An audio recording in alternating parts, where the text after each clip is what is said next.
Welcome to Cigar Chat with me, Larry Alex Taunton. And on this particular episode, we're talking to the guys at Founders Cigar Company. Why don't you walk us through the proper way to cut and light a cigar? Most people have a bad cigar experience because they start improperly. So starting at the beginning is the absolute perfect place to start. Let me tell you a little bit of my own cigar story. I grew up, I like the culture of cigars more actually than the cigar. Maybe that sounds funny, but what I'm getting at is this. Welcome to Cigar Chat with me, Larry Alex Taunton. This is just something fun that we've decided to do at Ideas Have Consequences, and that is to have just kind of a relaxed conversation with a variety of people. And on this particular episode, we're talking to the guys at Founders Cigar Company. They are the sponsors of not just this episode, but they're sponsors of Ideas Have Consequences. And I thought it'd be fun to have them on to talk a little bit about cigars, how you light them, how you smoke them, how you cut them, the culture of cigars, and then just talk a little bit about their company and how they got started. Guys, how are you doing? Doing great. Good. Fantastic. Thanks for having us. It's a pleasure to have you. And before we really get talking about you guys and your company, it seems to me that we need to get smoking on these cigars pretty quick here. So let's do this. And I have one of your cigars right here. It's a Candela. I've enjoyed the Candelas. And we'll talk about the various cigars that you guys have. But why don't you walk us through the proper way to cut and light a cigar? Yeah, I love how you're starting here. I'm Angelo, by the way, one of the three owners here. I love how you're starting here because when we do events and when we go out and we talk to people about cigars, we look at most people have a bad cigar experience because they start improperly. So they don't cut it properly, they don't light it properly, and then they're fighting with the cigar the entire way. They're not having a good draw, they're not having a good experience. And so starting at the beginning is the absolute perfect place to start. And a couple of things too, we would love to be smoking with you right now and enjoying a cigar. We're in our fulfillment center with the backdrop and the lights and all that, and we haven't got that one approved to set up all of our air scrubbers and all that. We sublet this warehouse space, and let's just say the landlords didn't take too fond of us smoking in here. So it was funny 'cause we'll pretend, but you can certainly cut one. Yeah, absolutely. And pretend to light one for us. So walk us through that. What does that look like? I got one of your cutters right here. Is there a name for this particular type of cut? Is that one all the way through? Yeah, that's a guillotine cutter. Yeah, that's right. Pretty standard. There's two types in that are designed that way. We call it a perfect cut, which allows you to index your cigar. And so Josh will hold one up. We can send you a B-roll of this too, but it allows you to index. You get the perfect cut on the cap versus a guillotine cutter.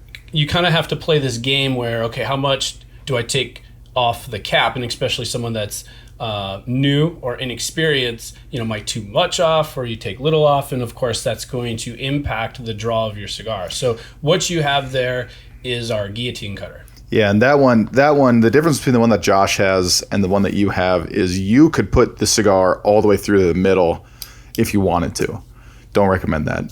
And then Josh's has a perfect, every single time it just indexes down perfectly onto a flat back. And so every single time you're taking off the consistent amount, which is awesome. It's, we have a line of cutters that we sell as accessories, and that perfect cut is the one that I have at the house, have in my golf bag, usually have in my humidor, just because I love that, just nice, easy. Don't even have to think about it and go. Yeah.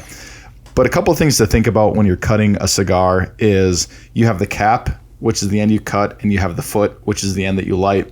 And on the cap, if you look at it, you will see a line all the way around, often referred to as the shoulder. But that line there is, so when a cigar roller is rolling a cigar, it's done in two. The final wrapper is done in two stages. So the final wrapper gets put on, and they have an unfinished end, and then they take a little punch and they cut a disc out, and they put that on with the little binder to put that cap on, and you'll see them kind of push it down and get it really, really straight. So that cap holds everything together. So that's why if you've ever cut a cigar too far and you're getting tobacco in your mouth, or you're getting your cigar unraveling at the cap end, is because you cut that cigar too far, because that is actually an integral part of holding the cigar together. And so that's one of the things where, and oftentimes with a premium cigar, they're really good construction. So sometimes you can avoid that. But usually what you want to do is you want to find that line. And you can see it on most cigars, and I can't get it close enough to the camera. But if you're using a guillotine cutter that you can push the cigar through, you want to cut right above that. So you want to put the blades of your guillotine on either side of that, right above, so away from the foot end. And as you're cutting it, you can even oftentimes do a small twisting motion that'll help you actually do a slicing on that, and you get a really nice clean cut.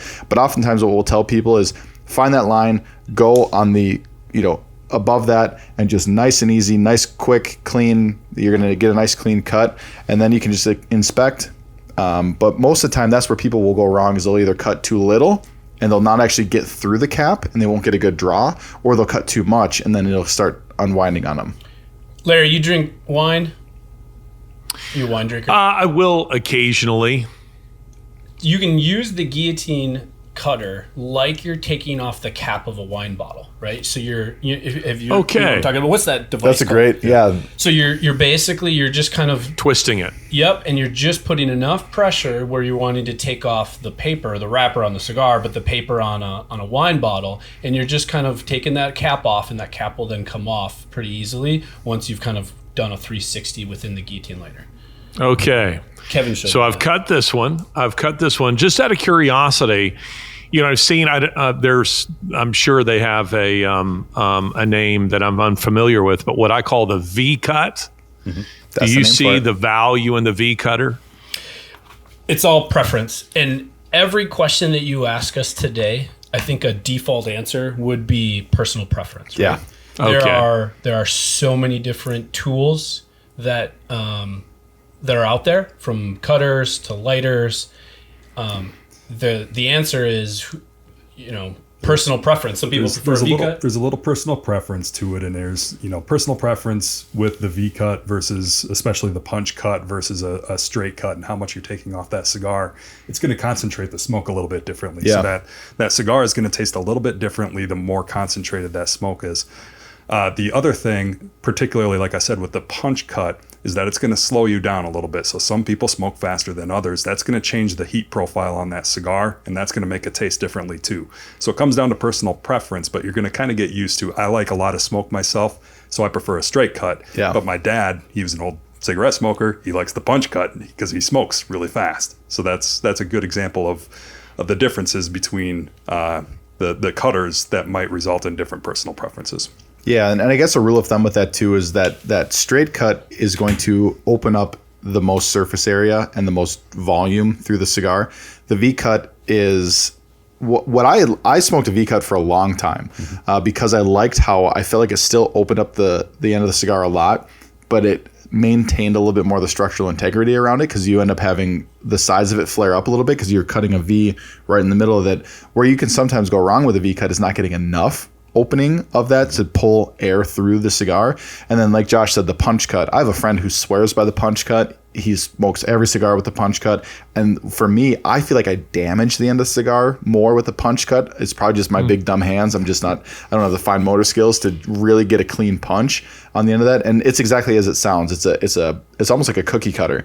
It's a very small metal with an edge on it that you push right into the end of the cigar, and then you pull out that plug, and then you just have a circle right on the end of your cigar that you're smoking through. And that will some of them are on.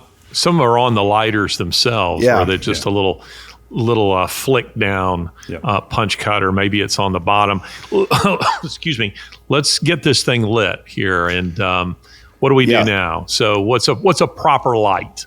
Lighting is very important too. Oftentimes, You'll see people just put the cigar right in their mouth and go and light it. I'll do that on the golf course if it's really windy. But the best thing for you to do is there's a bunch of different kinds of lighters. We have a lighter here. It's called the Paleo. It's probably my favorite lighter. It's a single torch.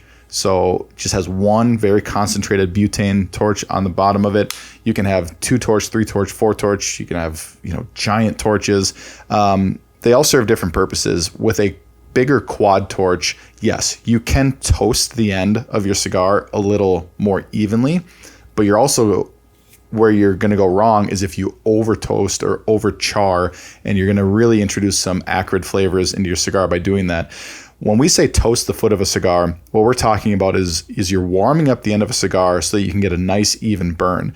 And when we tell people at events, hey, toast that, think of toasting a marshmallow. You're never going to throw that marshmallow right into the fire. It's going to immediately erupt and you're going to get a char on that. What you want to do when you toast a marshmallow is find the hot part of the flame and rotate it around so you get that nice even gold on that. And that's what you really want at the end of this too. Start around. So what that's helping it do is it's helping warm up your cigar. It's helping warm up the oils. It's helping you get it prepped to light.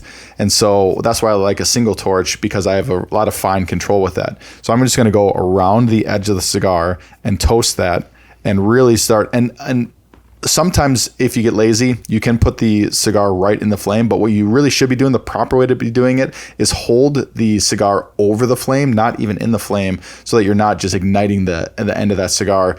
And really what we're trying to do is we're prepping the cigar to be lit properly. And what you're hearing here is how it's perfectly done. Yeah, and we don't want to intimidate people away. No. Like if I over toast my cigar, it's going to be an awful cigar. No, your first puff might be bad, right? It's Correct. going to be a couple puffs. It's not a big deal. Correct. It what determines how it burns too. I mean, so if you've got a cigar burning unevenly, I mean that usually typically comes from toasting or not evenly toasting this and the foot of the cigar. Yep. So once you're done toasting, that's when you want to put it in your mouth and then draw into it as you're rotating and lighting that. And one of the things that I usually do when I light, so I toast and then I'll light it, and I'll take about 30 seconds, 25 to 30 seconds, drawing it into my mouth as I'm rotating it. And then what I'll do is I'll look at the end of the cigar and I'll blow into it. And if you have black spots on the foot of your cigar, that's the spot that's not lit properly. Oftentimes you'll see that on the edge. You can oftentimes see that right in the middle or towards one side. And that just means that as you were lighting it, you weren't getting that properly. And then touching up a cigar as you light that is no big deal. So just what I would do is put that back in your mouth, rotate that around, make sure you're getting proper coverage with your lighter. And then I like blowing into the end of it just so I can see if there's any black spots. That means that we're not lit properly. And that part is really important, because that's where, if you're smoking a cigar, particularly if there's any wind around whatsoever, if you don't get that fully lit that way, that's where you're going to get those cigars that are burning halfway down and things like that. And that can turn a lot of people off to cigars. An otherwise perfectly good cigar can be improperly lit and it's going to perform terribly for you. Yeah. Well, if fire alarms go off here and I'm suddenly leaping from the chair, just be patient with me. I will be back. Well, now that we've got this lit, let's properly introduce the three of you. So we have Angelo, Brian, and Josh. Let's start with you, Angelo, on to the left there. Let's hear a little bit of your story and how you got involved in this.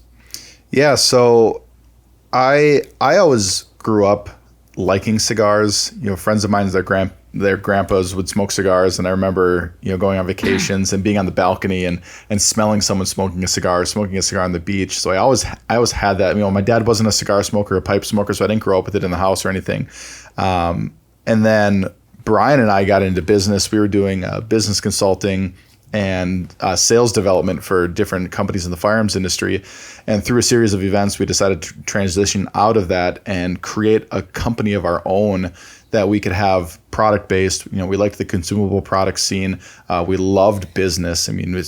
Through our history with the firearms development, found a real affinity and love for business development. And I remember it was during COVID, and I was smoking cigars with a group of guys every Tuesday. And what I saw from that was just how healthy my life was. When the world was shut down, got face-to-face human interactions, actually was able to talk about my struggles and my victories and all of that. And so I remember coming into the office. I'd done about a month worth of research into this, and I just asked Brian. I said, hey, what do you think about cigars? And he's like, yeah, I like cigars. I was like, no. What do you think about starting a cigar company? And his two things were, yeah, man. I mean, like, don't make it a distraction and don't lose money, and let's go for it. So we kind of kicked it off in that. But what we liked with the cigar industry is that there was a lot of crossover with the target market in both industries, and we felt like we understood the avatar of the firearms enthusiast, and we thought that there would be a lot of crossover that we could also do with the cigar industry. Yeah, one of our clients Fantastic. was a suppressor manufacturer. So they made silencers, and we went to a major industry event at a gun range down in Savannah, Georgia. Mm-hmm. And we had put together the pieces to launch the company. And in October of 2020, then we officially publicly announced that we came out with our cigar business. We cross-promoted our brand with this silencer company, and we gave away like 100 cigars that were wrapped in a tube. So like when you buy individual cigars, sometimes they come in a tube. We wrapped it in a sticker that made it look like a 22 silencer suppressor, and then handed them out to 100 major influencer within the gun industry in the retail suppressor box. Yeah, which was awesome. So it was just kind of a creative idea, and it was a couple day event where it was like all day Friday, and then they catered barbecue. So they had this major barbecue come in and provide like a dinner and then an open bar, and they had it was a really nice venue at this really nice private gun club in Savannah, and the guys, of course, by the end of the night, I mean, we had a couple hundred people smoking our cigars, and it was really fun. So it was nice to launch. Yeah. And the response from that was really positive. It was, I think that having cigars, which was a crossover with the same people, I mean, gun people and cigars kind of go hand in hand, but then really to catch people's attention with that presentation in the box, in the tube, with the cigar. I mean, that was great. That was really fun. Well, I've been giving out your cigars to all kinds of friends who like cigars, who appreciate cigars, and weren't familiar with your company, with your brand. And I've had a really positive response to that. I mean, these are guys who are accustomed to smoking, really upscale Cuban cigars, mm-hmm. and their response has been very, very positive. So, thank you. You have a very good product. Josh, how'd you get involved? Yeah, so I'm the late ad to the group, and so I like to start the story by saying I was their biggest customer, which may actually be true. Yeah, but I was a customer of theirs, and how this happened, and it's really it took a lot to put us together. But I had a mutual friend with these guys in the firearms industry, and he connected me with these guys. But my cigar story goes back to when I may not have even been 19 yet, which back then that was still legal age, so we weren't smoking illegally. But I got so into cigars at a young age that I was making the 5-hour road trip up to Thunder Bay, Ontario, so I could try different Cubans that I wasn't able to get in the United States. And so I really got into it at a young age, and so I've always been a cigar guy, and all of my friends obviously know that I'm a cigar guy. And so this mutual friend kept saying to me, you gotta meet these guys. They're starting this cigar company and all of this. And so by trade, I'm a banker. So I've been a banker for 26 years. And for my bank, I was the cigar guy there, obviously, as well. And we had a big Christmas party, and we were giving away leather cigar pouches, and we were going to load them up with cigars. And immediately I thought, well, we'd like to involve local businesses. I'd been hearing all about these guys. I had Brian's number in my phone for probably 6 months before I finally made that call. But I ordered a bunch online and left Brian a message, and I said, hey, you guys want to grab lunch? And I'd just like to hear your story, like to learn more about you guys and what you're doing. And of course, Brian said yes. And we went to lunch, and we found out that we had really just total alignment when it comes to values, when it comes to business expectations, and when it comes down to about everything. We found out we have a bunch of mutual friends. I come from a military family. Obviously, Brian serves in the Air Force, and so there was a lot of conversation there. And so it just all fit together. And by the end of that first lunch, they asked me if I would be interested in coming in. I remember that too, because Brian and I went into this going like, oh man, we're so thankful. I mean, this was a big order for us for Christmas, and we fulfilled half of it, if I remember correctly. It was our largest, non-wholesale order ever. Correct. Yeah. Yeah. So I remember bringing like half of it and be like, and then the other half is going to be here in 2 weeks, and we'll drop that off. Don't worry about this. We'll get it in time for your event. But so Josh is asking all these really good questions, and then Brian and I have the business development background, so we think business all the time. So it's a very easy conversation for us to have. We like to think we're pretty prepared. We knew our numbers, all of that. And then I remember at one point, Brian, you probably remember this too. Josh was asking us like, yeah, what do you guys, what does scale look like for you guys? What's your next steps? What are you looking for? And then this was a side hustle too, because we were full-time doing business development. Yeah. We were heavy into, I think we had 6 to 7 clients that provided income for both of us. Yeah. We were busy. The cigar thing was something that we started kind of by just accident and was doing on the side. Yep. So yeah, it was interesting to have that lunch with Josh, and it was, I call it the first date. That's true. It was the first date, and they proposed by the end of the day. Yeah. Do you remember the turning point in that lunch? Because we both looked at each other, because we had just got done explaining what we needed to scale and what we were looking for and what we would do with an investor and all that. And but again, going into that lunch, we didn't plan on this being a pitch meeting. And so I remember Josh, he's like, well, guys, is this an ask? And then there was probably a 5 count where Brian and I kind of looked at each other. Yeah. And then Brian gave me the little subtle nod, and we're like, yeah, I guess this is an ask. So and I wasn't expecting that either, but it was a pretty easy ask to make. But I think how you guys said it is, Angelo is our sales guy. He had sales, and Brian's a great operations guy. They have that handled, but neither of them had a finance background. And no. Well, the sense I get is that you're having a good time. Yeah, absolutely. You're enjoying the work. Let me tell you a little bit of my own cigar story. I grew up in a child of the military. Everybody was smoking cigarettes. I just accepted that as just kind of my reality, but didn't like it. Didn't like the smell of it. Constant smoke-filled rooms. My father was really a chain smoker. Pall Mall filterless cigarettes, probably 3 packs a day. So I never really smoked anything. And probably about the same time that you were talking with some guys in a cigar lounge in 2020, I was on a hunting trip. Mm-hmm. And went with some guys, another sponsor actually.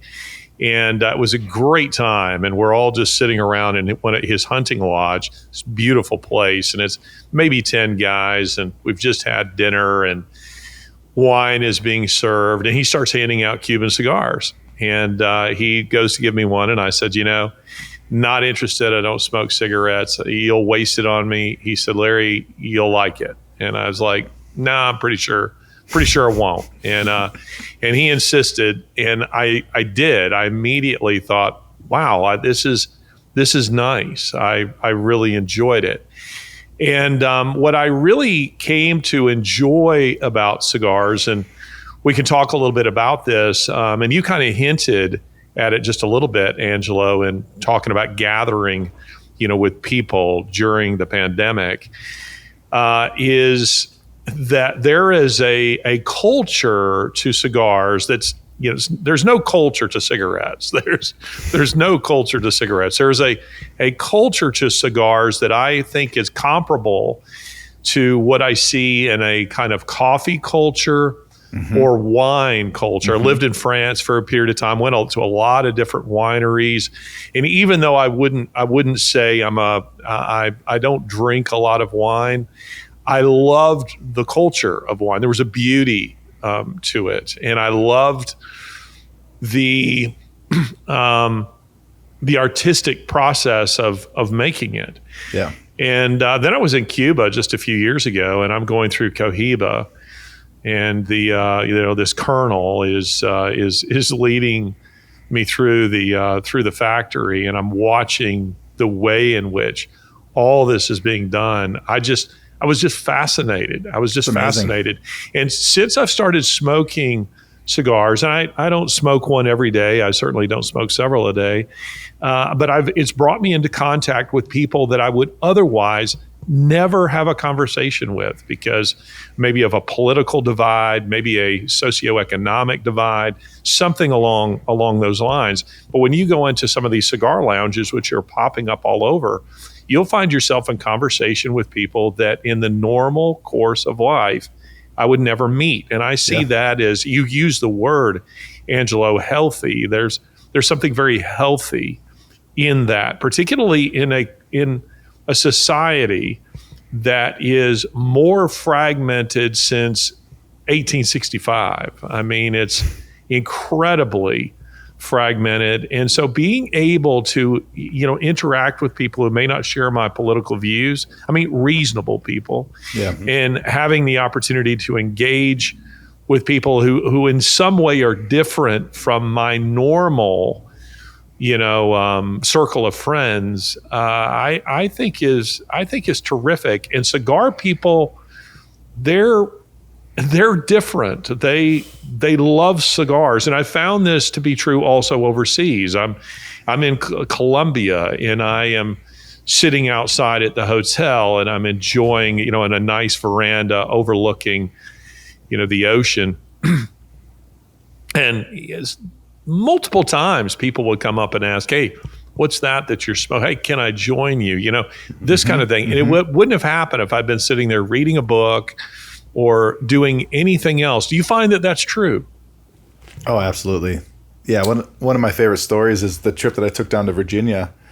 So our web developer was down in Virginia and got invited down. He had opened up a couple shops for us, they're huge in the cigar culture down there. And so the first night I was there, he was like, "Hey, let's go. There's a restaurant with a private lounge above it." I'm like, "Oh, this is awesome. We don't have those in Minneapolis, so let's go." So we went and had just a fantastic dinner. It was me and this individual, and I think it was 5 or 6 other people at the dinner, smoking cigars, eating a dinner, having wine, having after meal cocktails. And when we left, Jake goes, "Hey, what was cool about that little group?" I was like, "No, that was awesome. What was that?" He's like, The first guy that got up and left, young guy, he's like, he was in the Navy. It's like, you would never know that he was on his way home to his husband. The guy sitting next to him was a 2-star general. The 2 next to him were entrepreneurs, incredibly wealthy. And then there was just a cool story about each individual person. It was like, if that was the dividing factor, you didn't know that these guys were independently wealthy. You didn't know that this guy had different sexual preferences than I did. You didn't know this guy had, his boss was Obama back in the day. I mean, there's like just this eclectic, just really cool, diverse group of people having a meal together, having a cigar together, and it was awesome. I have a similar story, but it's not my story. It was it was a story that someone told me, and I don't even know if it's true. But what I love about it is it embodies exactly what we're talking about. And it was an individual that said he walked into a cigar lounge and there was 4 guys. They were sitting around. They're having a great conversation. It was almost like they had been childhood friends forever. And so he wanted to join the group because it just seemed like they were having great conversation. So he joins the group. And as he's sitting there, he's realizing that these 4 individuals, so one was a criminal. He had just gotten out of prison or had spent some time in prison. The other individual was the police officer that actually arrested him and put him away. The other guy was the attorney that prosecuted him, and the other guy was a judge. And it seems like this story is like, it might be true or not true, but what I find fascinating about the story is that embodies the culture around cigars, because the cigar it doesn't care color your skin, what you do for work, where you come from, your religion, or anything like that. And it's something that you have to slow down. typically do with someone else, or it's more enjoyable when you do it with someone else. And it creates an environment that's open to having just discussions and conversations that you typically wouldn't have. Like you said, it's inviting. And I find in my line of work that's incredibly important. I need to be engaging with people who might disagree with me, to be able to have rational conversation, to understand their perspective, where they're coming from, and hopefully for them to understand mine. Josh, you were about to say something. Yeah, what strikes me since joining on with Brian and Angelo here, and I get the opportunity to travel with these guys to the trade shows, and you meet all the different cigar groups and everything, but just the diversity on the floor of those trade shows and the different shops that are running around, and the number of women as well. There are, I don't know if it's always been this way, there are getting to be more and more women smoking cigars, which is great. Met a lot of great women at these trade shows, but they're always so diverse, and you talk to people who have just the greatest backgrounds, and you hear the greatest stories. But kind of taking on that, and one thing that I really appreciate about the cigar is that it just forces you to slow down. You can I call little cigars dog walkers. You can get a dog walker and smoke one in under a half hour, but if you smoke something like our Toro here, it's going to take you a good 45 minutes. So whoever you're sitting down with to smoke a cigar, you're going to have 45 minutes together, and you're going to cover a lot of ground. Mm-hmm. And that's really the reason behind the community cigars. You can see above us that hashtag. That's what we're all about. We love cigars. We love making these things. We feel like we have a great product, but really what we're trying to do is bring people together for those conversations. Community is the right word. Now, very quickly, I want to comment on that, but I just made the classic error here in smoking the cigar. I noticed in Cuba, those guys would let the ash just get longer and longer and longer. I mean, and my tendency is, I think the way most of us think is you tap that off, and I go, A, never tap your cigar, and B, let that ash get pretty long. So just now I knocked the ash off the end. As a result, my cigar is no longer lit.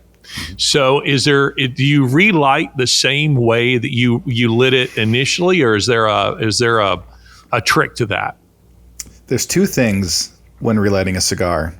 If a cigar has sat and gone cold, what will happen in a cigar is, ammonia is a natural byproduct of the fermentation process. I mean, there's a literal ammonia room that you cannot, when you open that door, it hits you in the face, your eyes are watering, but that's a degas of the fermentation process. So if a cigar has sat for a while, that ammonia will actually crystallize in your cigar. What that means is you might get some off taste for your first couple smokes or puffs on that cigar. What I like to do when I'm relighting a cigar is I just inspect around what I'd already lit. And if you do see some jagged edges, or if you do see it kind of walking a little bit, it's a good time for you to touch it up. So what I do is I do re-toast the foot. And so I make sure that I'm, again, prepping it to light. You don't have to cut anything off. But you never recut it. Okay.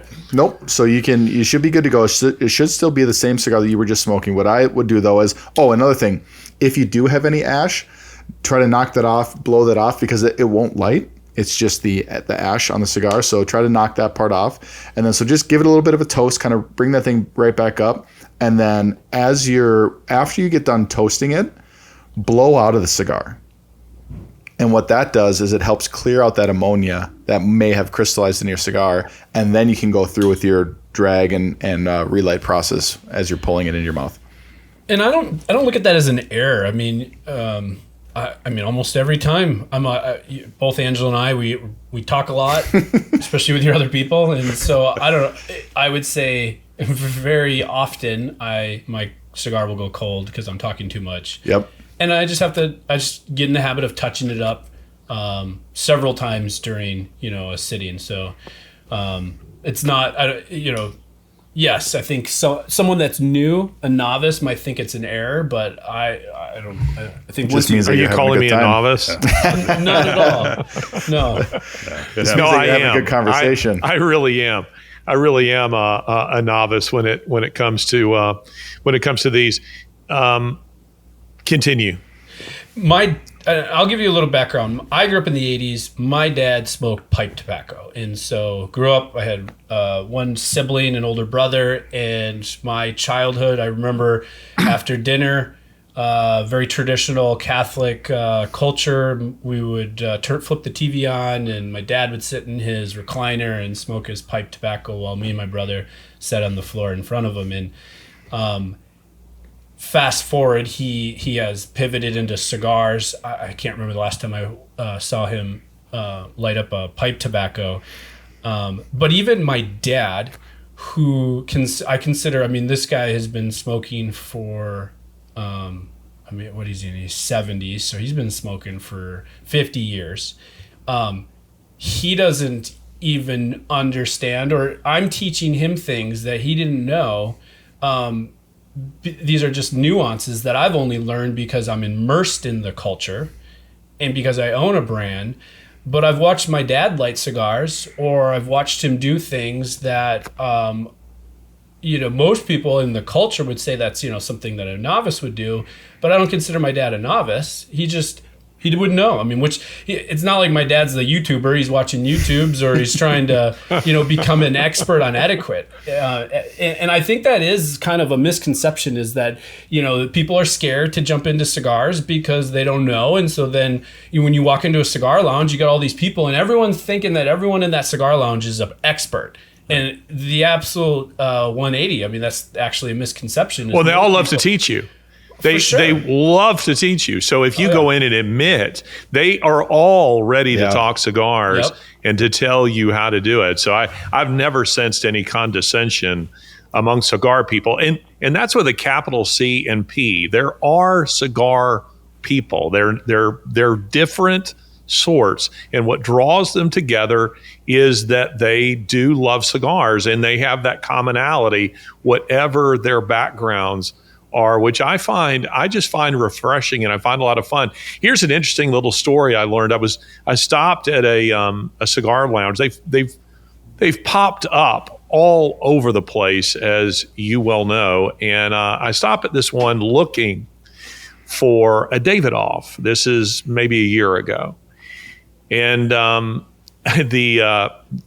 guy who owned the shop was telling me that he can't get them at that particular shop. And this was in a kind of a lower middle income area. And I said, really? He said, yeah, I have to sell them at my other location, my Mountain Brook location, which is, a suburb, a wealthy suburb in Birmingham, Alabama. And I said, why can't you sell them here? And he said, because Davidoff will, they enter your zip in, and they will not sell to an area that they don't think, really reflects their brand, that really reflects who they are. And I thought, wow, could you possibly be any more snobbish than that? Anyway, he was telling me, he said, I buy them at my Mountain Brook location, I bring them here. And I said, yeah, but they're not on consignment. I mean, you're buying them. Why would they care? And he said, because they don't want just anybody smoking their cigar. And he said, and I sell a lot of them here. Yeah. And then he said this, which I thought was very interesting. He said, in my experience, cigar people, that capital C, that capital P, he said, they will budget for what they want.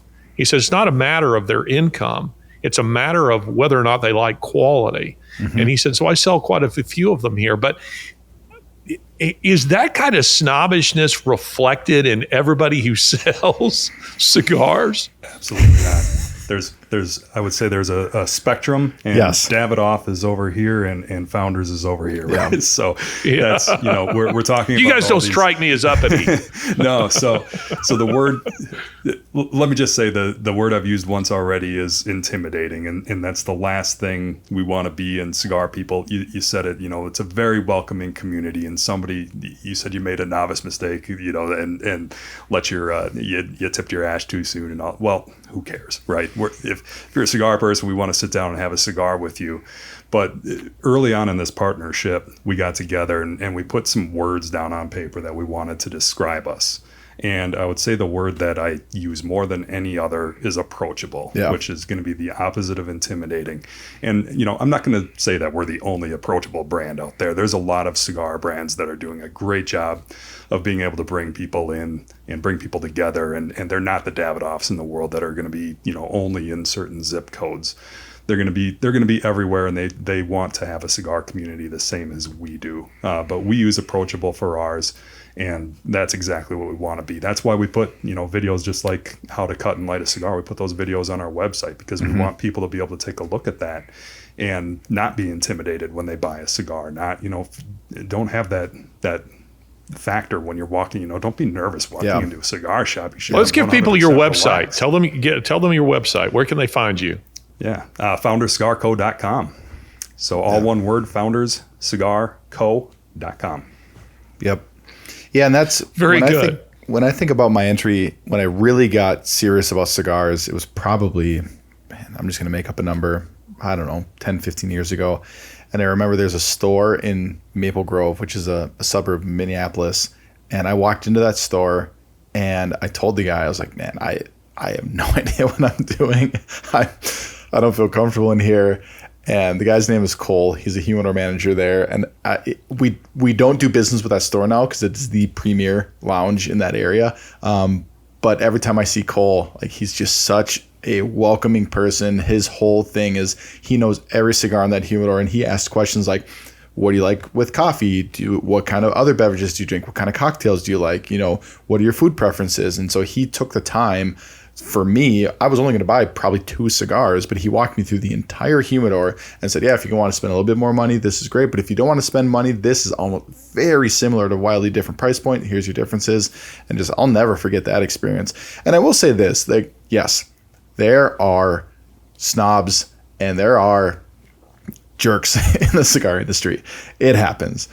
Brands, shop owners, you name it. But I would say that the overwhelming majority of this industry remembers where they came from, remembers how hard it is to build and do what we do, and even the product. I mean, it's 300 hands touch each cigar before it gets to the consumer. I mean, if you think about the growing and the picking and the fermenting and the processes, it's 300 people touch that cigar. Well, and I want to come to that in just a moment. We've talked about cutting a cigar, lighting a cigar. What are tips on smoking one? You're explaining to me, I'm the guy who's come in to the cigar lounge and I'm saying, this is my first cigar. How do I go about doing this? Well, the basics are you don't inhale. And so when we do a lot of events, it's so funny because you'll we do a lot of golf events. And so we sit on a hole and, hey, how's the golf? How you hitting them? No, it's like, well, you're due for a cigar then. It's like, oh no, I get sick every time I smoke a cigar. I'm like, well, you're doing it wrong. Like, if you're getting sick, you're doing it wrong. Mm-hmm. And the way that I described it this weekend, where some women were trying cigars for the first time, I said, the way that I usually envision it is, I'm not actually inhaling. I'm not actually drawing it. It's not like a cigarette. Yeah, it's not like a cigarette. It's not, and that's a big misconception too. A lot of people think, oh, cigar is just a big cigarette. There's all the same stuff in it. It's like, no, there's literally sun-grown and you smoke tobacco. it the same way, but you don't smoke it the same way. Yeah, a cigarette has additives and all the fake stuff in it, and a cigar is literally the tobacco leaves and the little bit of a binder stuff that keeps the cap on. I mean, that's it. That's the only 2 ingredients in it. But what I tell people to think of is when you close your mouth and you put your tongue on the roof of your mouth and you have no air in your mouth at all, then open your mouth without opening your throat to just create a void. That's what I do when I smoke a cigar. I'm just creating a void and I'm pulling the smoke into my mouth. And then you can even, keep it in there. There's different ways. If you want to try to taste different things of the cigar, you can do things called a retrohale. You can do if you've ever seen, there's a great video actually, ironically, by I think it's the Altadis guy who talks about the best way to taste. It was on the Bovida podcast, how to taste a cigar. But yeah, so I tell people, don't inhale it. That's how you're going to get sick. Just pull the smoke into your mouth. You're letting it out slowly, and you're not smoking this thing like you're ripping a heater. You're enjoying it. You're going about 45 seconds to a minute between each puff. And that's key. Yep. Because if you do much more than that, you will get sick. If you're just really sucking on that thing, I find that early on when I would try one, if I was doing it a little bit too fast, I would start feeling a little nauseated.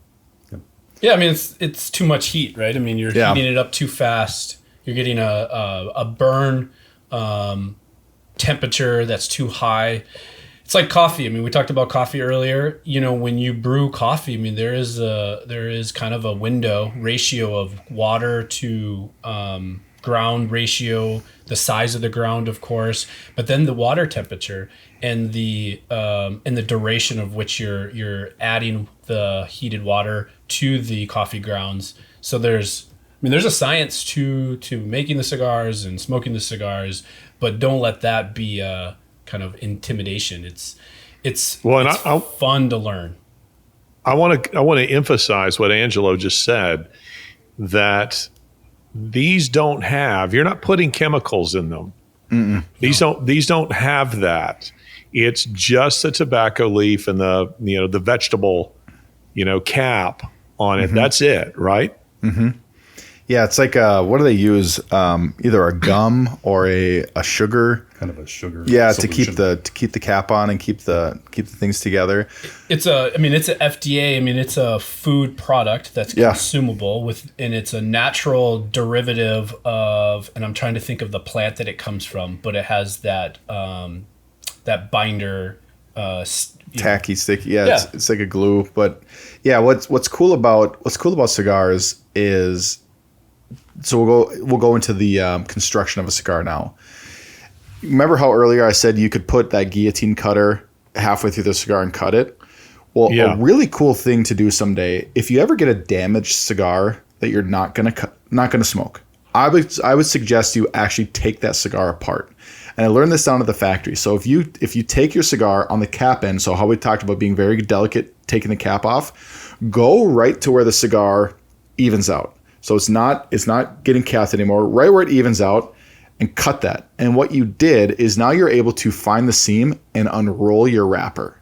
So you'll actually be able to unroll the wrapper and see the tobacco leaf that they just rolled that thing with.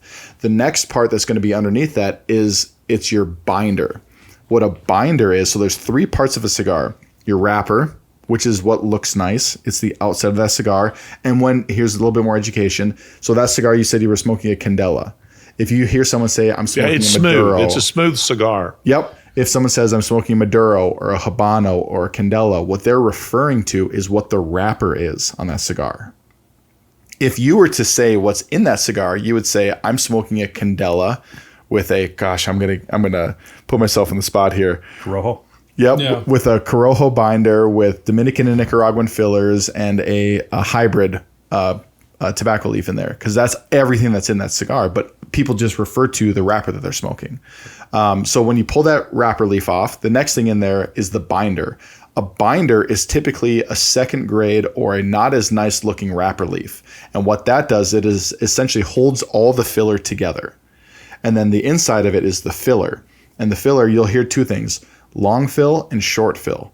Short fill are typically clippings, so you'll get smaller segments that they kind of stagger to build up your cigar. Long fill is single leaves that they put in a bunch to fill your entire cigar, and that typically means a more consistent burn. There are some really premium short fill cigars that I love, but so you've got your wrapper, your binder, and your filler. And that's where all your different flavor combinations come from. That's where all your different origins. You can have 7 countries in one cigar. You can have one country called a puro. Puro? Yep. In I always that's when my brain starts getting into the South American and the Dominican puro dialects. But yeah, I mean the combinations in a cigar are absolutely endless. Yeah, I mean, are these hand rolled? Yes. Yeah. What is amazing to me watching them hand roll them is, when somebody does, and traditionally it's, at least in Cuba, it's women. So you go into a room and it's just women. Somebody is reading allowed to them. Yep. As these ladies roll them. Torcederos, is that what they're called? Yep. Torcederos, these ladies who are rolling them, they learn to start rolling them in their teens, sometimes even a little younger than that. And at Cohiba, they roll about 100 a day. Each one of these ladies, there's I think 2 stations. There's the lady who does the filler, three stations. But here's the thing that really cracked me up about it. Sometimes someone is so good at something that it gives you the illusion, I could do that. Oh, not a chance. Absolutely not. I didn't even offer when I went down to the factory. They do it so effortlessly that you're smart enough to know I couldn't do that. No. But you know what I mean, is that they just, oh yeah. It's just second nature for them. They do it. They've been doing it for decades. And it's just so effortless. And I find the process kind of a beautiful process, honestly. It is an art form. If you think, you agree with me when I say that? Oh, 100%. Yes. Yeah. Yeah, and there's typically 2 pairs. So you have someone doing the filler and the binder. They put the filler in the bunch, they put the binder over it, then they put it in a press. And actually, we've got a lot of cool pictures from when I was down at the factory where they'll put these in giant screw presses. And what that does is it just makes that cigar filler and binder hold its form. And then I can't remember how long they keep it in the press, and then it gets the wrapper put on it. But those are usually in pairs. And even take that to another level, we have our signature, which has George Washington on the silhouette. That is what they call a barber pole, because it looks like a barber pole, but it has dos capas, two wrappers. Dobles capas, yeah. And it takes a certain roller to be able to actually roll that. In fact, at the factory, we have dedicated rollers for our brand. And they had specifically for the dual wrap, they had a shortage. Yeah. And we were out of our signature for a while. 6 months? Yeah. Because they were basically trying to find a replacement roller for our barber pole. Because it is actually 2 wrappers. So it's a full Connecticut and a full Mexican San Andreas Maduro that they overlap, and then they roll onto that cigar. And that's the one I'm out of. That has been the favorite cigar that you guys sent. It's so good. Sent to me. That has been the favorite cigar of my guests. And I honestly actually haven't tried it yet because the guys went through them pretty quickly. But that has been the favorite. There we go. Yeah. Barber pole is a good description. That's that. Yeah. And what's the formal name of that one? That's our signature dual wrap. Yep. Okay. Yep. And so that cigar gets rave reviews. Well, what's awesome about that is, and so how we were talking about the wrapper binder filler, we have 3 cigars that have the same filler and binder with a different wrapper. So our Connecticut, which is our most mild blend, I mean, I would argue that Candela is our most mild blend, but I would also argue that Candela has our greatest flavor profile. Just the notes that you get on that cigar are fantastic. And we have such a cult following of that cigar.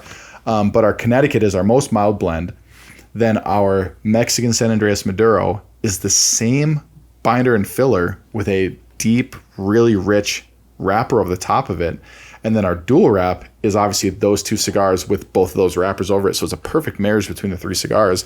And I think people love that dual wrap for a couple of reasons. One, it looks awesome. It looks fantastic. Yeah, it stands out. Yeah, it's a cool looking cigar. When you start getting down to the band, do you guys just peel that off, or or do you just slide it up, or what do you do with it? I peel it off. Yeah. Yep. And the nice thing about it, a lot of people will peel it off before they light it. You actually shouldn't do that, because if any of the glue from that got on your cigar, you can actually rip the wrapper on there. After smoking for a while, your wrapper will the glue in your cigar band will heat up and allow it to come off easier. And we actually put a little tab on ours. This is deep design here, but on our and a lot of brands do this, but on our wrapper that I just peeled off that dual wrap, there's actually a little tab on it that you can just pick up with your fingernail, and you can pull that thing right off. Okay.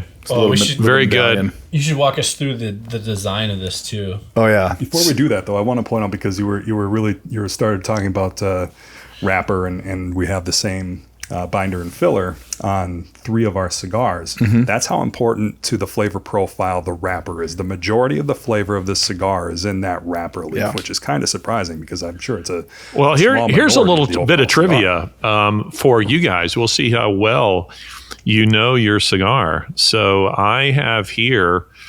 It's like Trivial Pursuit. I have the answer to the question because I'm looking at it. Whose image is on the Candela? Oh, that's easy. Yeah. Well, we know that's true. Well, I don't. So who is it? You don't. That's Alexander Hamilton. That is Alexander Hamilton. That's Hamilton. Okay. Yep. Yeah. So Alexander Hamilton. So to go into that, when we started this brand, we could have gone a couple different ways. And I think this came from the cigar industry. And full disclosure, during 2020, I was listening to the Hamilton soundtrack every single day and just thinking about. So this is true. And just talking with Brian about, think about when there's 2 types of business owners. There's a visionary and then there's an integrator. If you didn't know already, Angela's the visionary. I'm the idea guy, but when we were looking at this company, I was struck by when our country became a country, how wild that was. We kicked off an absolute experiment of a government away from a king into a democratic republic. We had individual states that were combined into a unified country. But just to think about how these guys didn't have a blueprint to do what they did, men and women, and just did the right thing. That's why another one of the words that we use as a company often is like the American spirit, where all of our cigars are named after historical U.S. figures. And I think the 2 biggest misconceptions is a lot of people say, "Oh, you're that company that has them named after presidents."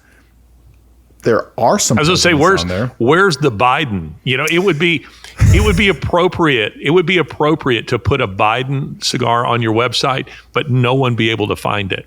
100% in a coffin. At the time of recording of this episode, I should say no one knows where Joe Biden is. We have no idea. Which is wild. We have it is weird. It is wild. We are seeing him issue statements, but we don't know where he is. But just as a joke, you should put the Biden on your website, and people click on that, and it takes them to absolute nothing. Take it to a Twitter page with a statement. I think we can say that it was our most extremely aged tobacco in the cigar, but now you can't find it anywhere. We can't remember where we put it. Yeah, and no one knows what the cigar is made of. Correct, and the description just rambles. That would be a brilliant cigar. But these are. I love the name of your company. I like the vision that you have for these. To me, it just sounds like fun. I just get the impression. I mean, obviously, there's a business side of this, and if you don't make your bottom line, I mean, you got to find something else to do. Right. But if you're able to make a go of it, a success of it, which you have, what better thing to do? I mean, there are jobs that people have that they will not do after they go home. They don't want to do them after they go home. Right. This is something you'll do when you go home. And to come back to the whole community aspect that Josh was talking about, one of the things I immediately perceived about cigars that I decided I really liked, and to me, the culture of cigars, I don't know if I'm typical in this or not, or if this resonates with you or not. I like the culture of cigars more actually than the cigar.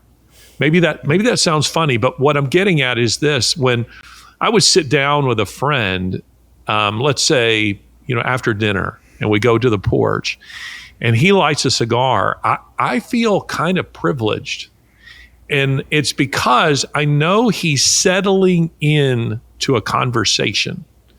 There's no rush here. It's relaxed. As Josh was saying, it's at least 45 minutes. This isn't stepping outside during work and having a quick smoke break and then going inside. That's not what you do with cigars. It's settling into a conversation. And that's somebody who's signaling me, let's relax, let's enjoy this conversation. Does that resonate with you? Oh yeah, 100%. Yeah, I mean, I like to tell people that we're a community company. We sell community, and we serve it to you in a cigar. The cigar is the vessel for which we're bringing people together in a community. Yeah, we, early on too, we said the only thing that we're trying to do is just trick people into community. Like, and a cigar is a fantastic way to do that. It's a good way to put it. I'm sure there are guys that what I'm about to say doesn't apply to, but I'll smoke a cigar by myself. Mm-hmm. I don't want to smoke a cigar by myself. I want to sit down with someone else and enjoy that conversation. Cigarettes, there's no culture to cigarettes. Guy's riding his mower, he's smoking a cigarette. He's driving along in his car, he's smoking a cigarette. He steps outside very quickly and sucks one down and then goes. That's not cigars. Mm-hmm. Cigars are very different. And while I'll back up just a bit from what I was about to say, I was in this was when I just started smoking cigars. This is, maybe 4 years ago. I was sitting, my latest book had just come out, Around the World in More Than 80 Days. So I'm sitting there and talking with a friend. I say it just come out. I just finished the manuscript, excuse me. And I'm talking with a friend, and he's asking me about the book, and I'm feeling good because I finally put the final period on that, and I've sent it into the editors. And he's asking me how many countries I included in the book, and these are all countries that I'd been to. I'd gone to 35 countries, but the book includes 26. And he said, "Is there any country that you wish you could have included, but you couldn't?" And I said, "Yes, Cuba." I said, "But I couldn't get into Cuba." And there's a guy sitting off to my left who's kind of eavesdropping, and he says, "I can get you into Cuba." I got a guy. And I said, "Really?" Wear this mask. Put this over your head. Yes, and what he does is I've actually thought about having him come on the show because he has some very interesting things to say as it relates not just to cigars but to Cuba. But he said, "Yep." He says, "I've been taking, you can go there under, the aegis of humanitarian purposes." He says, "I take medical supplies and such down there on day one. I deliver all of it." And he says, then I spend the next 2 weeks just smoking cigars and going from Rabana to Monte Cristo to Romeo and Julieta and to Cohiba. And he says, "You can go with me." And so I did. And that was great. I learned so much just listening to them and then going and hanging out at all these different places.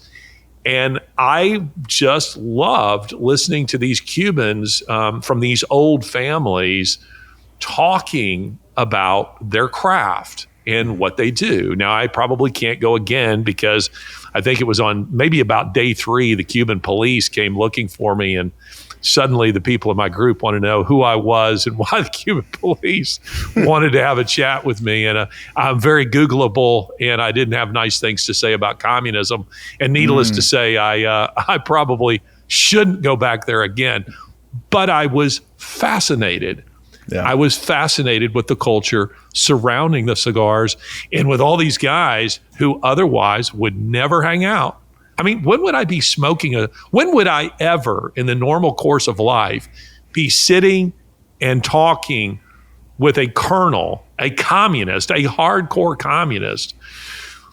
Never, except for the fact that he appreciated that I was interested in his cigars. And so he was handed me a Cohiba Bahique, and he said, "Why don't you sit down here and smoke this thing with me and let's chat?" And it was fabulous. That's amazing. Those things are expensive too. Oh yeah. I think I have. They are. If I remember. They are. And he gave me a pile. He gave me a pile of them, and he said, "Take the bands off of them. And if you're playing when you dump out into Miami," he knew all the tricks. So if you're playing when you're dumping out in Miami at the same time, where there are planes that are coming from St. Kitts and from Nicaragua and Costa Rica, he said, they're not going to give you a second look. And they didn't. But I just decided, I really enjoy this, and I'm enjoying the people that I'm meeting. let's go to Dominican Republic. Maybe literally at some point we should go to Dominican Republic and film something there. That would be fun. But as an aside, you guys found somebody there to help you make your cigar. Now, how did you go about making? I don't mean just in the sense of the torcederos that we were just talking about, but you didn't just go down there and say, hey, we'll take that cigar and that cigar and that cigar, put our band on it and call it our cigar when it's being sold, as something else somewhere else. You developed your own cigars. Now tell me about that. Yeah, so we were on. I'll give you a little behind the curtain look into the cigar industry. I would imagine, I'm speculating, but I would imagine the cigar factories get inundated with people thinking that they're going to buy a lot of cigars, and I'm saying that in air quotes for the audio listeners. And they get these all the time where some big shot insurance guy wants to do his own cigar. And so when Brian and I don't got like into insurance this, guys? no, I'm just, no offense to the insurance supporters and listeners. The of bankers. This. Yeah, bankers. The corporate guys. Worst. Bunch of suits. But when we got into this, we don't come from a cigar background. I don't know if you know this by looking at us. We don't have Cuban grandpas. None of us do. We don't. This wasn't passed down. We didn't grow up in the factories. And so when we got into this, we approached it like a business plan. And we had a very structured way of doing business. And so we said, what's our goal? We want to sell cigars to consumers. Well, what is everything standing between us and that goal? And so it was. So you guys went down to Dominican Republic with carrying your hardback copies of Jim Collins' Good to Great. Not even. So we started by trying to reach out to all the factories. We'll open up the cigar factory yellow pages. Correct, where it's very accessible. All the names and numbers of the people you need to talk to. No, it was a nightmare. But we knew that, okay, we need cigars. We need cellophane. We need barcodes. We need boxes. We need blends. We need a website. We need all this stuff. It was a business problem for us. And then what we did was I even reached out to these factories before I asked Brian what he thought about cigars. And I had samples sent up to me already because I knew Brian was going to hold me to it. Like, are you just being distracted? Is this a shower thought? Yeah, is this a shower thought, or is this actually something with legs to it that we're actually going to go into? And so I knew that if I had already done some research, looked into some factories, got some blends set up to us, like this would actually show Brian that I was serious about doing this. So we found an initial factory. We actually found a more of a middleman who did a lot of the communication with the factories. So we went with him at first. That didn't work out through COVID. That was kind of a nightmare. He was a Biden. I mean, we couldn't find him. It was like we got our initial shipment of cigars. We launched, like I said, at that industry event in the firearms. And then when we went to reorder, it was like... I am trying to give you money for more cigars. I was calling every business around his business location. Like, hey, have you seen this guy? Did he die? Is he still around? Like, what's going on? And then we got a call like a year later. Sorry, guys, just got really busy and had to focus on my core business. I'm like, you could have done that a year ago and just let us know it. So anyway, you could have sent a text. yeah.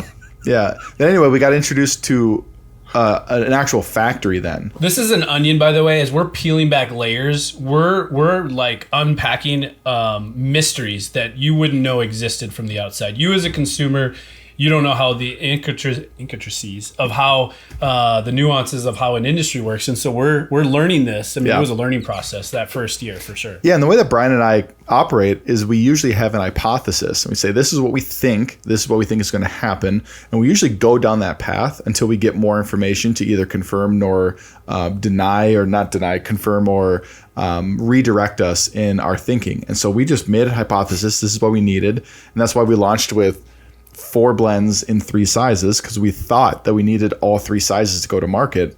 I'll fast forward. When we changed factories, we realized that 90% of our sales were Toro, so we just standardized on Toro for the relaunch. But anyway, so we started working with an actual factory down in the Dominican, and that supplier was good for us at the level that we were at. They were... we had different bands, we had a factory, we had different boxes. And then with Brian deploying last year, so Brian was gone. We're on our 4th factory, by the way, right? The first guy, if you even count that, he's more the middle yeah, guy. because we had that one in Texas. Yep. And then we went with a more reputable but small factory, legitimate. We're actually talking to the factory and not some middle guy. Yep. And now we're on our fourth source. We'll call it source fourth of where we get our second factory. Yeah, I suppose. Third. Well, the guy in Texas was in a factory too. Yeah, two middle guys. You just don't know. That wasn't Chad Prather, was it? No, I don't know that name. So not him. He's a colleague of mine. Chad's a funny guy. Has his own show. You would enjoy listening to Chad Prather. He's a Texan. He's a cowboy, and he likes cigars. Oh, that's funny. So you would enjoy Chad. But continue. So the more that we had gotten into the industry, the more that the resources opened up to us, because we had started going to the trade shows, because we put a professional foot forward, because we were doing some of the social media and the podcasts and the interviews. Like, the factories were starting to realize, like, oh, hey, we saw these guys last year. We saw them at that other show. Now they're here again. They're probably not going away. So now every show that we go to, we have at least a couple factories come out to us. Hey, if you ever need anything out of Nicaragua, would love to roast something Nicaraguan for you. If you ever need tobacco out of this country, like, we'd love to work with you. So we've built a reputation, and I think that's what happens, where you get a lot of tire kickers who don't know what we know now. And then as you prove that you're not going anywhere, more resources open up to you and people take you more seriously. So we had built a relationship with a brand called Casa Cuevas at one of the first trade shows that we attended, not walked, not even exhibited at. Yeah. And so Lewis, in the middle of the show on the first day, which is the busiest day, we did an interview with someone. And then that person walked us over to Lewis, said, hey, you guys got to meet Lewis. Lewis took 45 minutes out of his day to ask us questions. Busiest time of the show. 45 minutes out of his day. Lewis Cuevas, whose name is on the cigar. So we're talking about the guy in charge here. Fifth generation, not the guy from Cuba. Yeah. So this guy grew up in cigars. The factory is older than the brand. His son, Alec, is the fifth generation. So Lewis is the fourth and Lewis Sr. is the third. But for him to open his playbook to us and say, hey, this is what I found really works for us. This is what I found that really doesn't work for us. This is what I've experienced over the last 20 years, that you really got to nail this. If you want to take this seriously, this is what you got to do. And so just to have that as a resource was incredible. And then that's when, with Brian deploying, we took a hard look at everything in the company. Are we in a foundational state to build off of? Or with Brian being gone, should we kind of change up some of this stuff for this year? Because it's going to be tough with him gone anyway.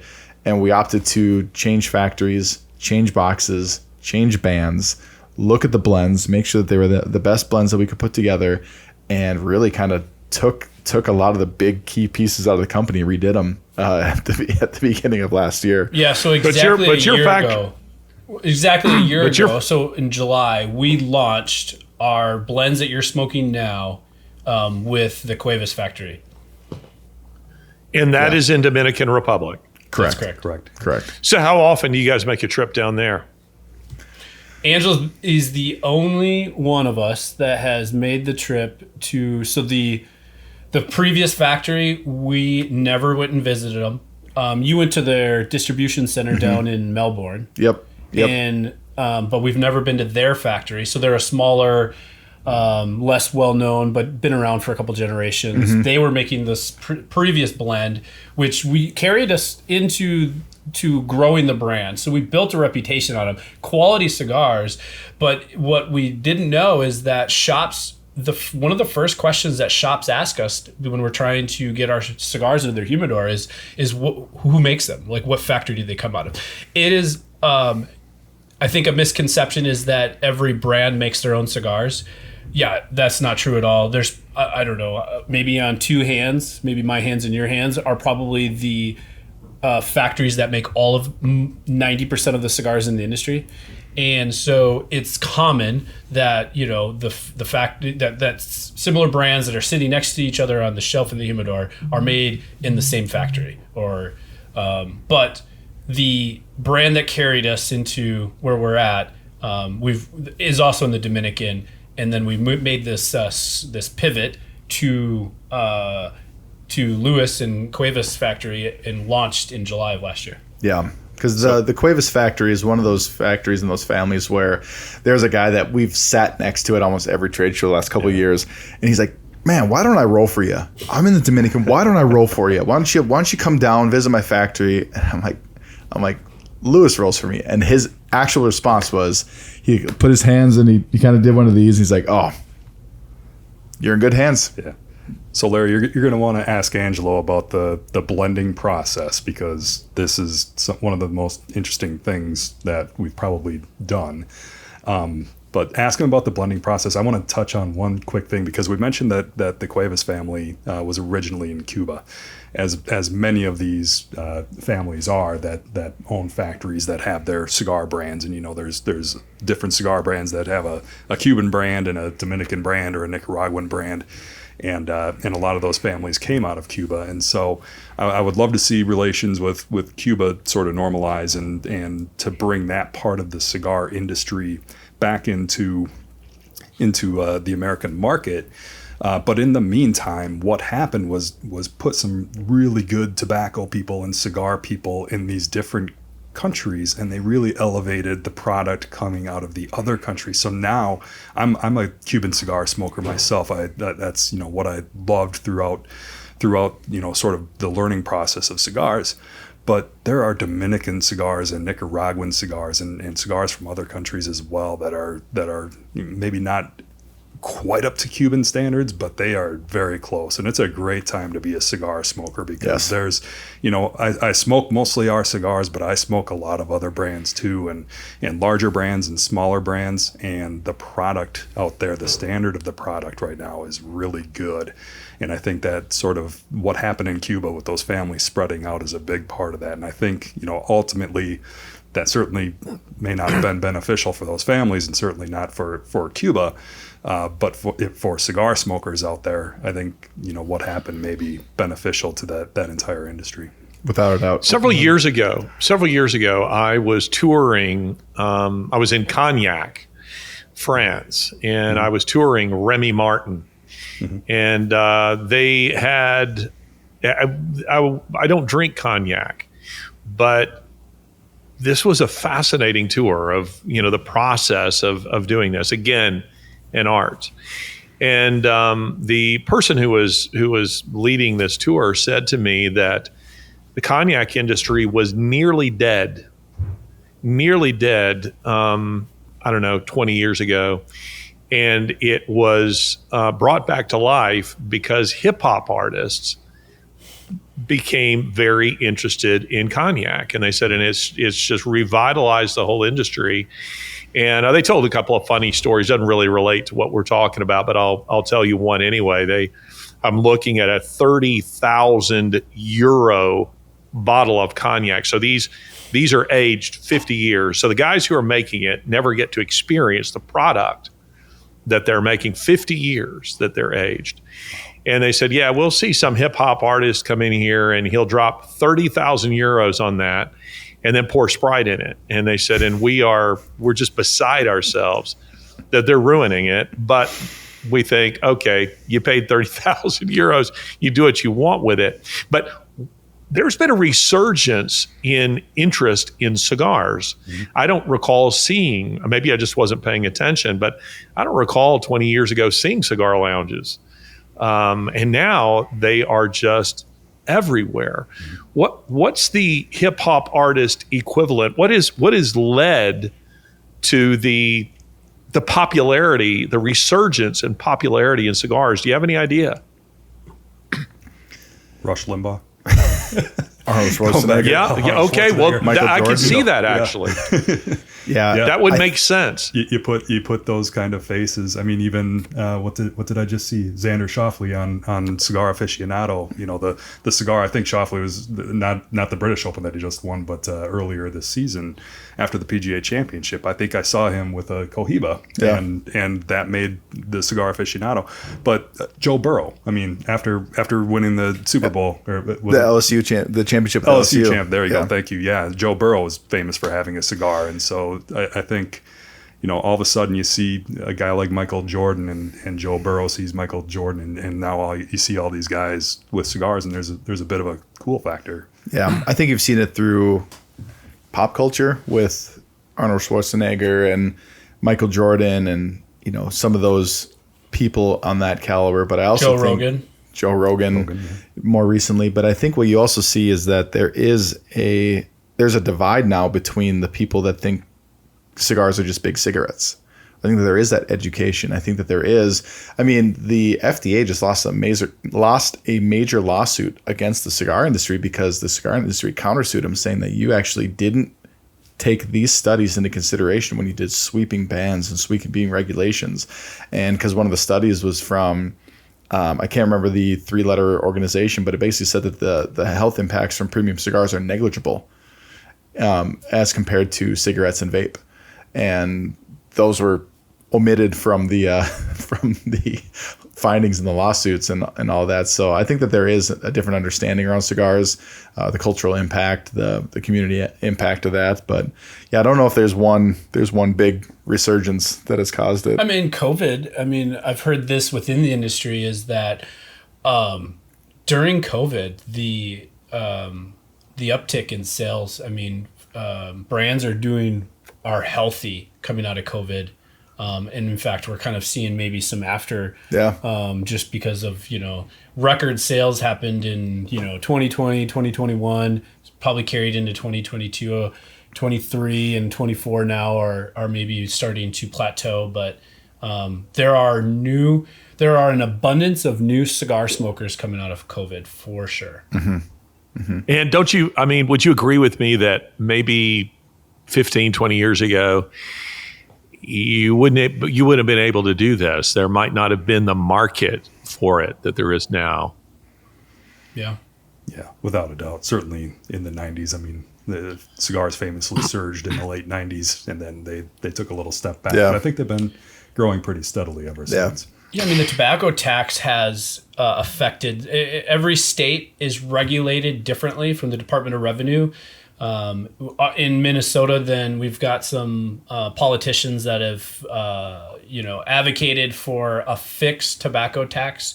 They used, I don't know when this happened, but they like Angela alluded to, cigars were just lumped in. Premium cigars were lumped in with cigarettes and vape, which jacked up the cost of cigars, and so it becomes an affordability, and brands and shop owners, in some states are paying like 95 cents on the cost of that cigar. 95%. Yep. I mean, Minnesota used to be 95% tax. Yep. And then they capped it. I know that California is at 56.32. I know that New York is in the 60s. I know that some states have just ridiculous tobacco taxes, across the board. Yeah. So when you travel the country and you're looking at our cigars in different humidors, there are different price points based on what that state, that shop owner has to pay in tax to import it into their state. Couple of practical questions here, and correct me if I'm wrong. I had said early on, and I should probably offer some explanation, that when I was in Cuba, they were saying don't ever tap your cigar the way that you might tap a cigarette. And they said it is because they said, first of all, you want to keep that ash and roll the end of it like a pencil, not knock that ash off the end, but roll it. When it starts to get a little too long, roll it like a pencil. And they said, don't tap it because as you're drawing through the cigar, if we were to unwind this cigar right now, you begin pulling through a central tube, as it were, through the cigar, and that gets a little brittle. And when you tap the cigar, you risk breaking that tube, and your cigar will become quite acrid. Is that is that something you've heard? I don't know if I've ever heard that. I've heard a couple things on it's a respect thing because the long ash can indicate quality, the build quality of that. You're not treating it like a cigarette. So I think it's just one of those things just to avoid treating it like a cigarette. But also I do believe that there is some science around that ash insulating the hot part of the cigar and not letting it get too hot when you smoke it as well. So it can actually just be a more beneficial smoking for you. I've always heard it just as how far do you smoke it down? Oh, how far would you smoke? How far would you smoke a candela down? If you have hair on your fingers, then you haven't been smoking them down far enough. Yeah. Correct. You smoke it as far as you either have to put it down or want to put it down. Yeah, personal preference, certain time. It just, how are you feeling? Your experience. Who are you with? I mean,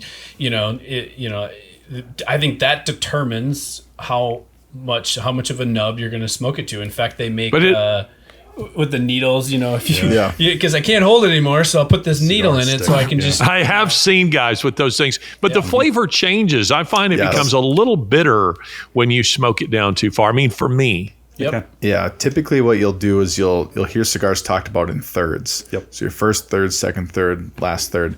And definitely as you get down towards the end of a cigar, you are going to get more pronounced flavors in the sense of some of those, let's think of it like your peaks and your valleys. So you're going to get a little bit more harsh because you're not pulling your smoke through the leaf anymore as almost a filter or as a buffer. The hot part of the cigar is right there. So even your heat, even the way that those oils are heating up is going to be more. So I'm notorious. I mean, I'll smoke something down until I'm burning my lips. I think Josh does too. I do too, for sure.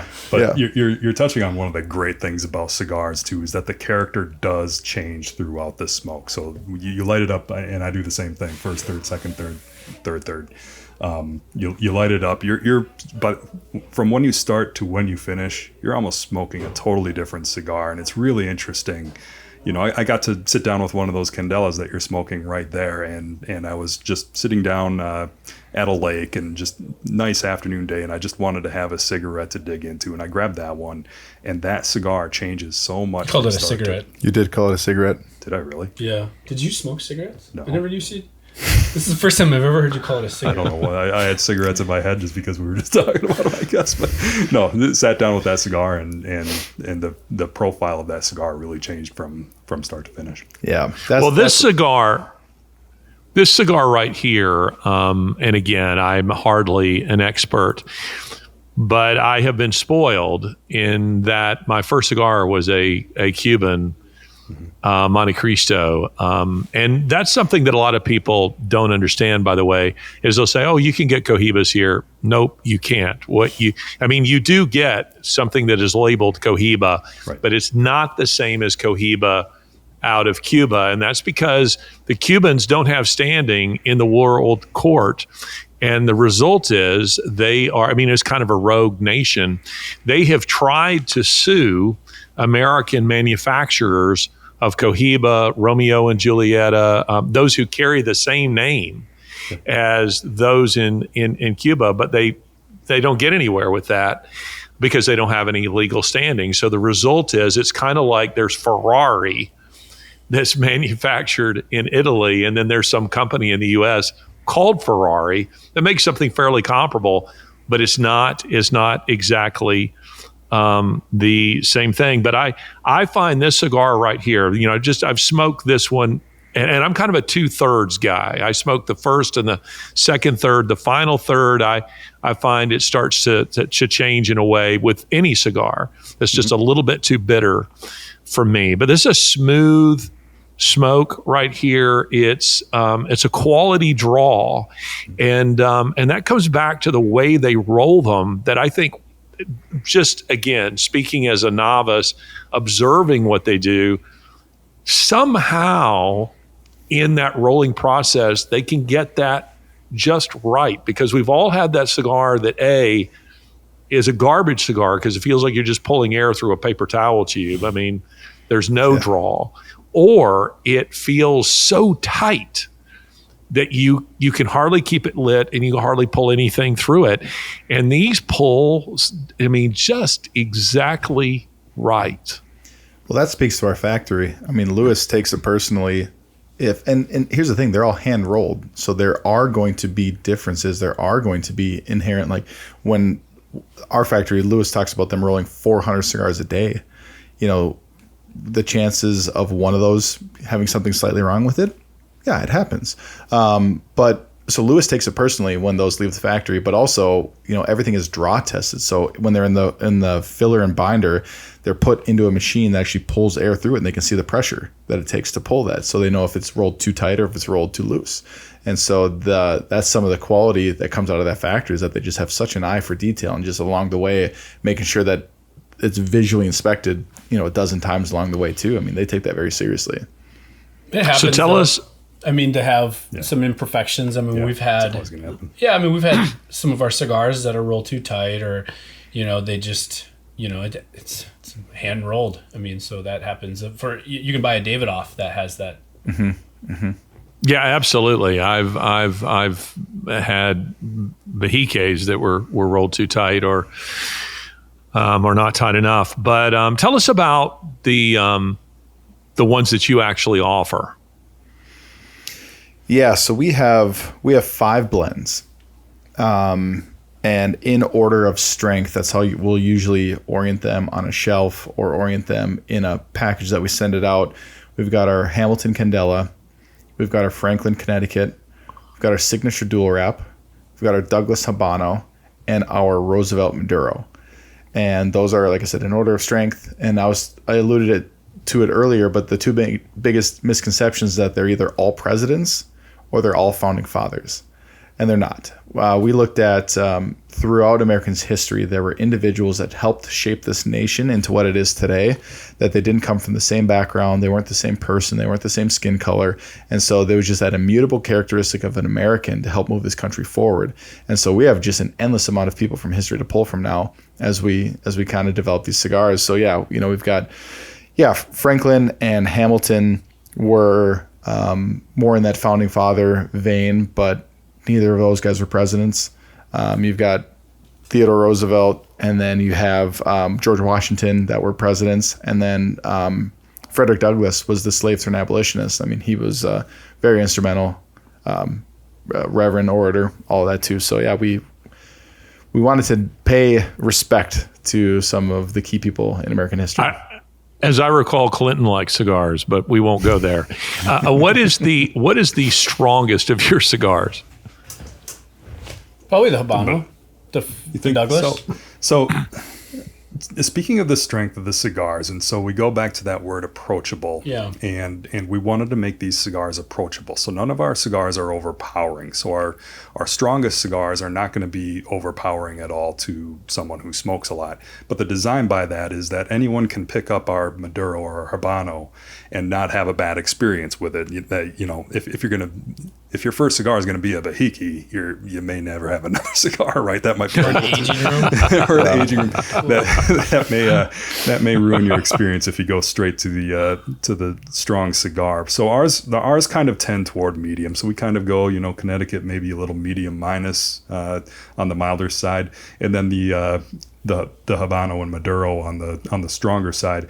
I always put the Habano right as a dead medium cigar as far as his body, as far as strength goes. The Maduro, I think, is just a touch up from that, but I think you could a little medium plus on that Maduro. But Brian, I don't disagree. I mean, they're both trending toward that dead center medium. But what I really love about the Maduro is that it is a little bit of a medium plus Maduro. I'm a golfer. I like to smoke cigars on the golf course. I like to have a few cigars in a day if I want to. And that Maduro is not overpowering, and I just love the flavor profile of Maduro, particularly a Mexican San Andreas Maduro, which is what ours is. Mm-hmm. Just a great sort of medium plus cigar that kind of pleases a guy like me who has smoked 1 million cigars in my life, but I could hand it to somebody who's smoked 5 in their life and they're going to enjoy it just as much. So, yeah. So, and I will attest to this, but people that say that they don't like cigars, and it typically goes back to an experience that they had, a bad experience. And generally what you find out is that someone that was more of a cigar smoker, had been smoking for a while, was leaning towards, more heavy cigar. A Maduro, which a darker leaf, is something that is full-bodied. And those cigars, when you hand it to someone that's not accustomed to that, generally will have a bad experience. And, they're coughing, and it's heavy, it's very throaty. You taste it the next day, and you're like, why did I do that? and that comes from having a heavy, full-bodied cigar. And like Josh said here, all of our blends were designed, purposely designed to be approachable. Well, to your point, early on in my cigar experience, and fortunately, I'd started with a very smooth Cuban cigar, but somebody gave me a cigar called the Judge. Mm-hmm. And you guys know the cigar I'm talking about, and that thing made me sick. Yeah. I was like, holy smokes, I don't like this. Yeah. It was so strong, it made me nauseated. I thought, I can't smoke any more of this. Is there any truth to the, to the belief that the darker a cigar, the stronger it is, and the lighter, the more mild? It's not absolute truth, but I'd say it's generally true. It's a good rule of thumb. When you're walking through the humidor, the darker wrappers are going to, they're going to be on that, that heavier side. But you also have different levels of the tobacco leaf that are stronger in profile. Sure. So if you think about the tobacco leaf, are they called primings? I'm blanking right now, but I think their primings is the part of the leaf on the stalk. And the ones at the top are a lot stronger than the ones at the bottom. And so what they'll do is they'll pick them in pairs. So they'll pick all the bottoms, and they'll pick all the middles, and they'll pick all the tops. And the tops are called Ligero, which is the stronger part of the tobacco. And so if you have a lot of Ligero, I mean, when I was blending the Candela, I told the guy no Ligero, and the master blender kept coming back. He's like, I put 10% Ligero in this. I'm like, no Ligero.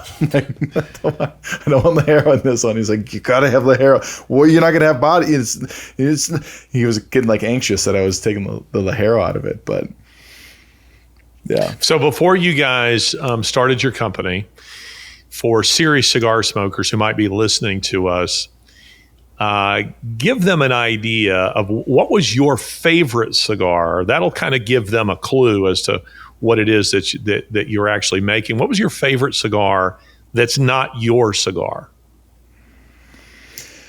Something I wanted to say earlier is you had said that you enjoy the company more than you enjoy the cigar. And so I've answered this question in a couple of podcasts where the cigar that always comes to mind for me on my favorite cigar is because of the person I was smoking it with. I've got a great friend, John, who right when we became dads, right when we were going through some career stuff, we would sit under, he had like a screened-in part under his porch that we would put blankets on and put a space heater down there in the winter, and we would just talk about life and talk about everything we were going through, and we would smoke a lot of Undercrown Maduros, so Drew Estate Undercrown Maduros. And so that Blue Label Undercrown, I've got such positive memories from because of those associations on those times, just sitting up late with John, smoking that cigar. It's a good cigar. Is it the best cigar I've ever smoked? No, but it's one of my most fond memories of smoking a cigar. But yeah, and a cigar that you would regularly smoke. I mean, everybody gets their opportunity to smoke that rare, expensive cigar, but that you would walk into a cigar shop and say, this is the one that I want. That would be one that you would smoke regularly. Angelo avoided that question like a politician, didn't he? Yeah, I mean, there's so many cigar out there. I mean, if you walk into a nice lounge that has some square footage in their humidor, it can be overwhelming. Yeah. Right. I mean, and you're trying, like for us, we're trying to stand out in a sea of mahogany and cedar, right? In a cigar lounge, when you think of our box is our display, and we're a veteran-owned cigar brand, so our differentiator is all of our boxes and branding say veteran-owned on it. And that was something when we were taking a look at is how are we going to separate ourselves in a sea of cedar in a humidor? And that was one thing that we wanted to stand on was being able to be veteran owned. My dad smokes the knockoff like seconds from Rocky Patel in their like the Rocky Patel Edge, and it's not even that great of a cigar.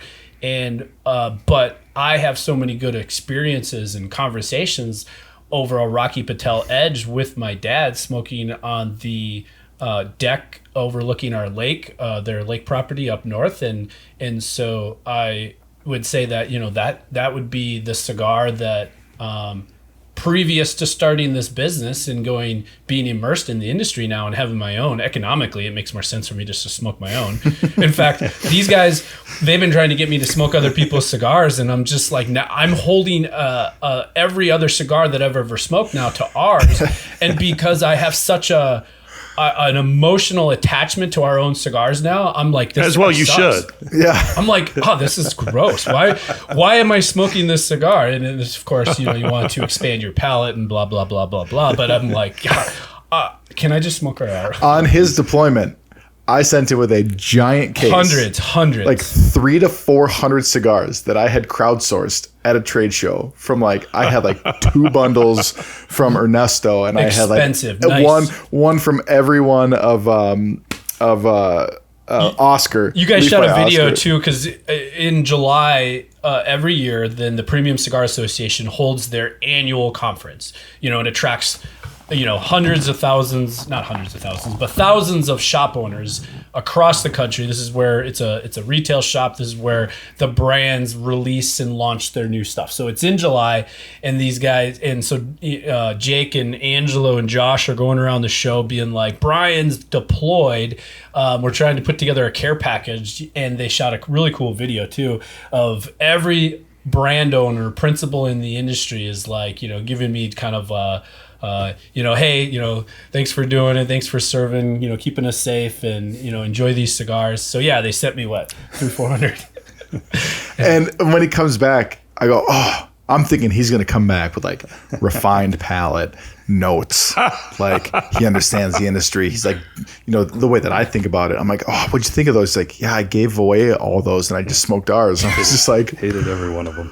I didn't hate them. You absolute buffoon. I have, I mean, you're a sponsor of the show. So, I'm your guy. I have been giving out your cigars to people, introducing them to the brand and making them aware of the brand, so that they'll buy it. And I feel like the best way to do that is for them to try one, because it's a quality cigar. I mean, it is a quality cigar. I think that for me, even as much of a novice as I would say that I am, because I travel so much, and because I don't know, maybe just some of the guys that I hang with, I have smoked, no kidding, probably 90% of the cigars that I've smoked, maybe more, are all premium Cuban cigars. And as a result of that, I know a garbage cigar when I smoke one, because I'm used to smoking, the very best of cigars. And yours is a real quality one. Josh, how about you? If you weren't smoking your cigar, what do you get? And I will answer it after Josh about some of my favorite cigars. But I wanted to affirm you that, yes, I have some cigars that I have a great affinity for based off of the context of me smoking it. That's funny. No, first of all, appreciate that, Larry. We appreciate you being a brand ambassador and helping spread the word, because, we feel really good about the product and we want to get it in as many hands as we can. And, we're here, it's summer in Minnesota, and we're out on every golf course on every weekend just trying to sell cigars. And poor you. yeah, exactly. But my favorites, so I've smoked a lot of Cubans like you, Larry, and so premium Cubans, I've been through, I won't say them all, probably not them all, but dang close to all of them. My favorites, if I have a long time to smoke a cigar, the Partagas Lusitania. That's a great long cigar. I think that's nearly an 8-inch cigar. So, if you have an hour and a half on you, that's my favorite right there. If I mentioned dog walkers earlier, if you have a half hour on you, the Partagas Series D number 4 is a great kind of a little lighter bodied cigar than the Lusitania. I have 2 of those in my humidor right now. Maybe just one, but are they the 2 that I gave you 2 years ago? No, I thought we all smoked that together in Vegas. Right. We did. Ones that you can get here in the United States before I got onto Cubans, Padron 64s were my favorite. Couldn't always afford them, but if you can spend the money on the cigar, Padron 64s. That's a quality cigar. I second that. I would say I think that's my birthday when I turned 40. You guys, we smoked a couple of Padron 64s, and I was like, It's the only cigar we've ever given Brian that he's liked, Yeah. other than our own. I mean, But, yeah. what is that, $25 cigar? Yeah, I mean, well, it's- probably even more at Yeah. this point. But I haven't bought one in a long time. And then they came out with the 26s, and I was blown away by the 26s as well. So Padrones were my favorite. Fuentes. Fuente makes a great cigar too. I used to smoke a lot of the Hemingways, different sizes depending on how much time I had. And then the 858's great cheap cigar. I'll call it cheap. Maybe it's not cheap, but the 858 series from Fuente is great. Your definition of cheap and our definition of cheap are a little different. They are cheap. I think I used to pay $7 a stick. I never buy cigars anymore. Well, we get them at listen, trade shows. So I don't know what they yeah. cost. This is actually an important point. What is the price point on your cigar? Roughly. I mean, I know we have Brian different alluded to taxes the from taxes state to and that. state. We This suggest Maduro that- I just smoked, how much is it? yeah, It's approachable.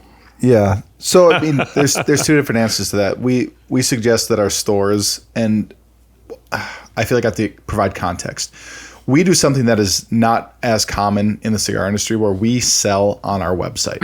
And because of how old school the cigar industry is, we've been told that that's going to destroy our brand and all the bad things associated with that. But it's the only way that we can give a single source for people around the country to sample our cigars, so that we can try to get a retail store in their location. So we sell on our website a little bit more than what we suggest our shops sell them for, to try to actually insulate a price thing, so we're not undercutting our stores.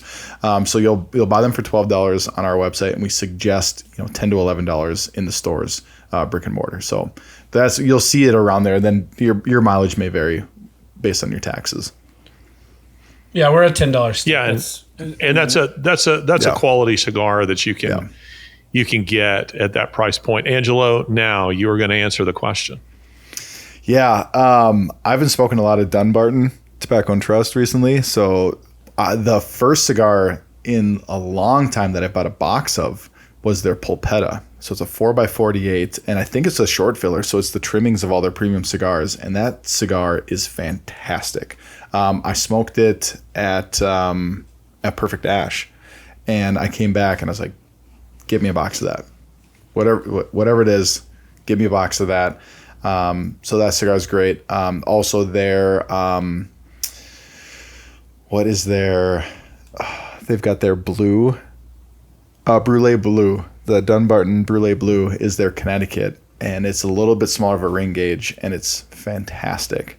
That cigar is very good. One of my favorites that is an anomaly is the Punch Chop Suey Lancero. Oh, yeah. And Punch is not. I mean, Punch is, people have hit or miss with the reputation on that, but that is like I was down in Ohio. And I went to a store, and he had a box of them, and he had 6 left in that box, and he had another box. I'm like, hey, Brian, can I buy all 6 of these? He's like, go ahead, because I can't find them anywhere. So anytime I see them and I can buy them, I'll buy those. But yeah, that Punch Chop Suey Lancero. Who makes the Liga Privada? That's Drew Estate. Okay. Yep. That's a Drew. And they have a couple different series of that That's one, a right? fantastic cigar. I smoked one when I was in Texas, and someone gave it to me. I thought that was a good one. Yeah, I have a couple there, T52s, H99s, and H9s in my humidor. So Liga Privadas are great. Drew Estate is great. They have a lot of different really good lines. But we have to support our fellow boutique cigars.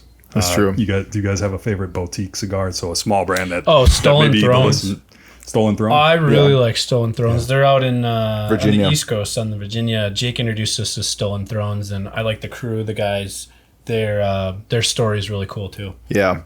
Let me ask you just a final question for fun here, guys. We have mentioned potential, presidential cigars, and Biden in a Clinton cigar. Is Trump a cigar smoker? He is, isn't he? He is.